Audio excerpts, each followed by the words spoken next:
There have been tensions between the United States and Iran for decades. There is a chance that Iran is now developing a nuclear weapon, which will move them into an elite league of countries. The US and the UN are trying to prevent this from happening and are threatening the country with sanctions.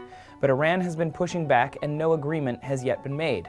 So how are they able to stand up to the United States? Exactly how powerful is Iran? Well, Iran is ranked 8th in the world when it comes to number of active military personnel.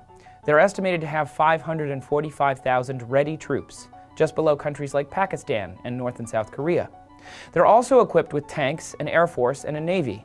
Their military is powered by a $6.3 billion defense budget. They claim that their large military is mostly for defensive purposes, a claim that most countries make about their own militaries. What makes Iran different from other countries in the Middle East is that they have the capability to build military equipment. They manufacture their own tanks, submarines, missiles, and have even reverse-engineered drones.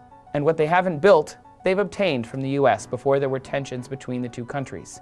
However, experts believe the large military is not as dangerous as it may sound, given the amount of reported inexperience and corruption within the ranks. But all that could change if they ever do obtain nuclear weapons. Economically, Iran is losing power every day. In fact, the whole reason Iran is coming to the table to even talk about nuclear regulations is to help ease sanctions brought upon them. Right now, almost all trading between the United States and Iran is prohibited. Numerous countries have cut down on the amount of Iranian oil that they import, including the US, China, Japan, India, and Turkey. And the UK and Canada have halted any financial dealings with Iranian companies. This has dealt a brutal hit to the Iranian economy.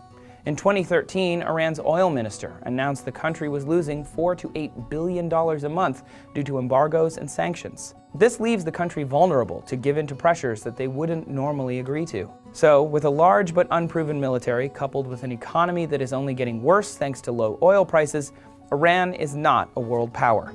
However, they do have some power, thanks to the possibility of developing nuclear weapons and the fact that they constantly resist the United States, Europe, and the United Nations. If they can survive their economic downturn long enough to not give in to nuclear regulations, an Iranian nuclear bomb could have major world-changing implications. Iran's connection with some terrorist organizations could be seen as even more of a threat, and an Iranian nuclear weapon could set off a chain reaction in the Middle East, resulting in more countries developing nuclear capabilities. If you'd like to learn more about why Iran and the US don't get along, check out this video. And thank you for watching TestTube. Please subscribe.